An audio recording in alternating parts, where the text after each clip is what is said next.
Good evening, everyone. Does anyone know the Giants score, for God's sake? Thank you.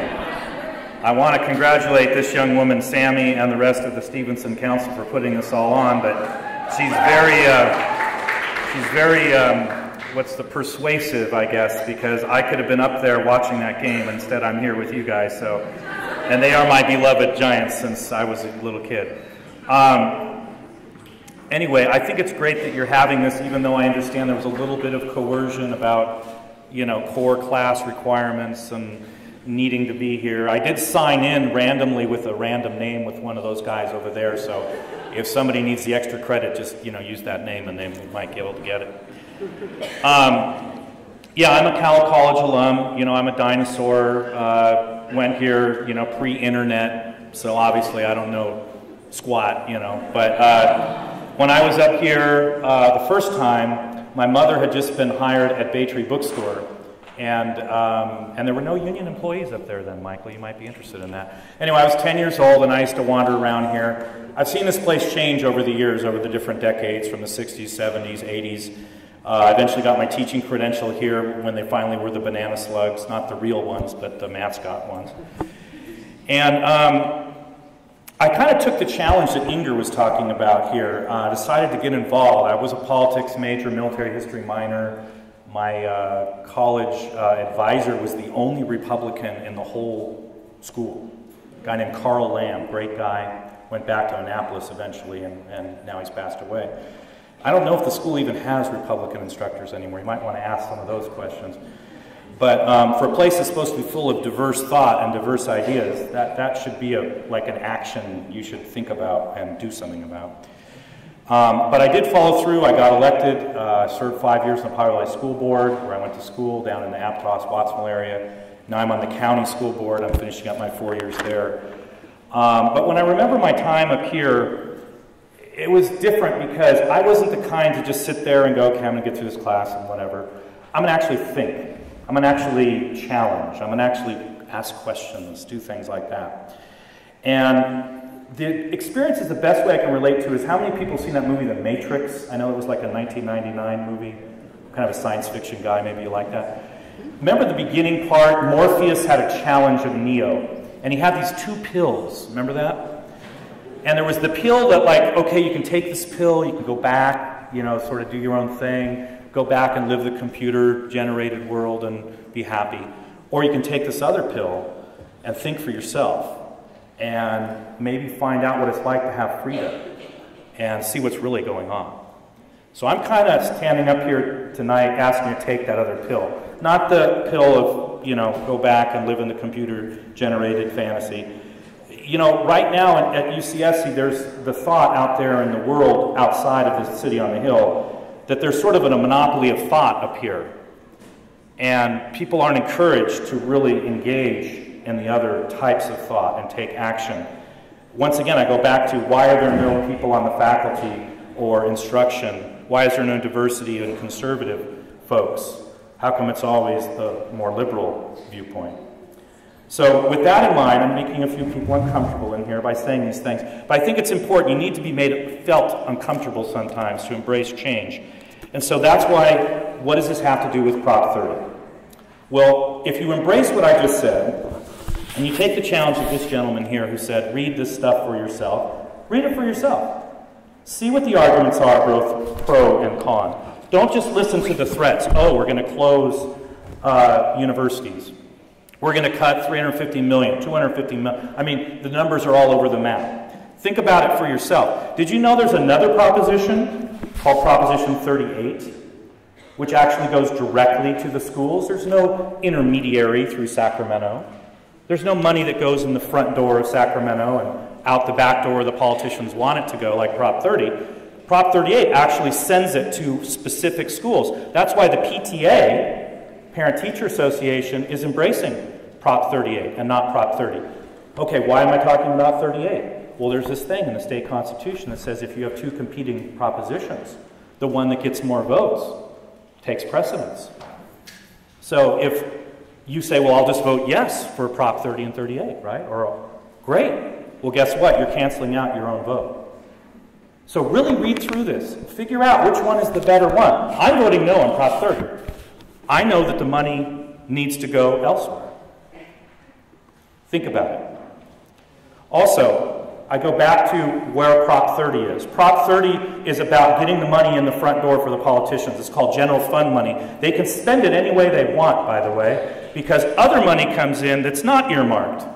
Think of it this way. You tell your parents, and you kind of mislead them a little bit. Hey, books and tuition kind of increased. You know, Stevenson's kind of tough now.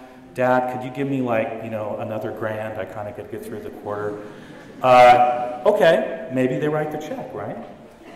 Well, if you are honest, like they should have been with Prop 30, and you say, you know, hey, I'm partying, 420's coming up, you know, pizza, it's expensive. You know, I don't think you get that check for the grand, do you?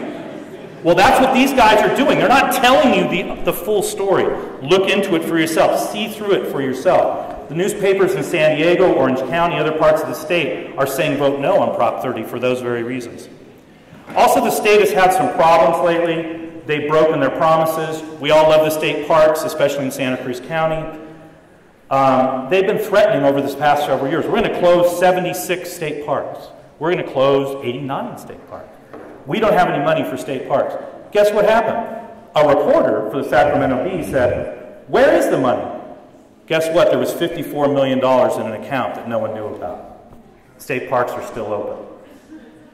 Budgets are about priorities.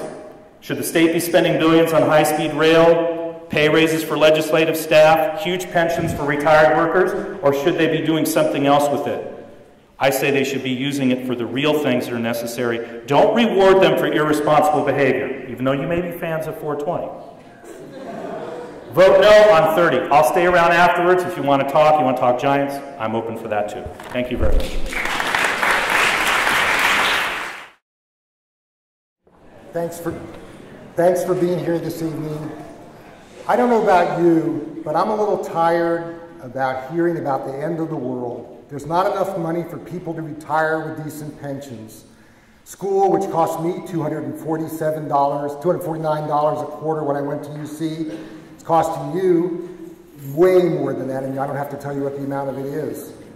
There's not enough money to pay for people with mental health problems. We went in this state from being second in education in terms of per capita spending per student to 49th. So when people tell you, oh, it's just a matter of misspending the money, you tell me how you run a decent education system, which went from second in the country to 49th, and then tell me it's just a matter of fixing some inefficiencies in the system. The problem we have in this state and in this country is tax avoidance by the wealthy and by corporations. If we had, and you know, there's lying by omission. When people say, oh, you know, we have the highest tax rates in the world, ask people what the real tax rates are that corporations and wealthy individuals are actually paying. Because of loopholes and exemptions in the tax system that we've passed since 1970, we don't have the revenue anymore in the state of California or in this country to fund the necessary programs for a modern society. And so we have to get past this by returning this around. We've got to find a way to close these loopholes, to tax the wealthy. And I'm not talking about a new tax that's going to impoverish the wealthy. I'm talking about going back to the real tax rates that were paid, not even in 1970, but in 1980 in the state of California. If we had the same real tax rates, the percentage being paid by corporations and the wealthy, we would have a surplus in California, and the same would be true nationally right now. What you have is a deficit. We should all be terrified by this deficit, because if you run 2 wars on a credit card and don't pay for them, and you reduce revenues by not taxing people at the rate that's necessary to run a modern society, you are going to have a deficit. So we've got to do something to turn that around. Proposition 30 doesn't go far enough, in my opinion, but it's a step in the right direction. The question about what's the confusion? You can't trust the politicians. What are they going to do? The legislature in California and the governor presented 2 taxes earlier this year, two tax structures. One if Proposition 30 does not pass, and one if it does. Brown made a commitment that he would not pass taxes on people without their vote. He said, if we don't have new revenues, this is what the budget looks like. It's a $375 million cut to UC. When the regents heard that, they turned around immediately and said, we'll have to recoup that with a 20% fee increase in January. And that's very real. If Proposition does not pass, Proposition 30 doesn't pass, you're going to be facing fee increases, and you're going to be facing larger classes with more Scantron tests, less ability to have teaching assistants, or classes with smaller seminars, which we actually used to have at UCSC.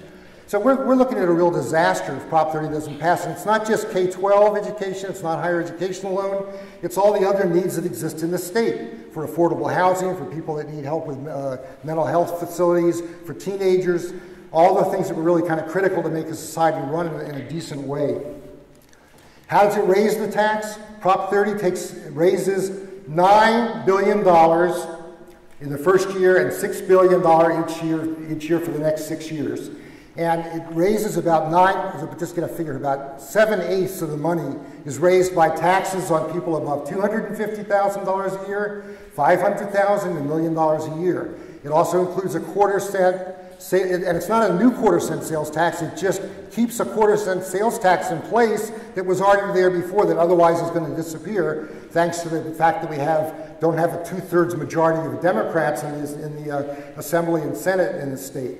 So we need to find a way to get more revenue into the system. This is a way to do it. The quarter-cent sales tax disappears in 4 years. 7 years later, we'll also have to re-vote probably on that. We'll have to re-vote on the tax on the wealthy. But at least for the interim period, you won't get screwed if Proposition 30 passes. And if it doesn't, you are in big trouble. Your parents are in big trouble, either in terms of student debt. Last year, we spent billions of dollars in the federal government just to hire firms to go track down students that are not able to pay back their student fees. There's a huge waste of money. So we're in a situation where we need to turn this around. Proposition 30 taxes the people that can afford to pay the tax. It's a small tax on the rest of us, the quarter-cent sales tax. And with a tax like this in place, we'll be in a position to have a decent higher education system, K-12 funding, and everything else. In the time I have left, just a quick note on Prop 38. By the way, the PTA just backed off and withdrew all of its ads attacking Prop 30 because they realized Proposition 38 is doing so badly in the polls it can't possibly pass at this point. You can vote for it if you like, but it's not going to make a difference. Prop 38 raises money, and as Vic Morani explained, goes straight to the school system. But because there's no provision that stops it, the legislature is going to simply impose the tax structure that they already agreed on, the revenue budget that they already agreed on. And so in effect, what will happen is it'll pass, but the legislature will simply take that money and spend it on, they'll give them the money. All the money will go right to the schools as it requires. And then they'll withdraw the money that they're sending right now to the schools to fund all the other things that need to be funded in the state. So Prop 38 is a waste of your time.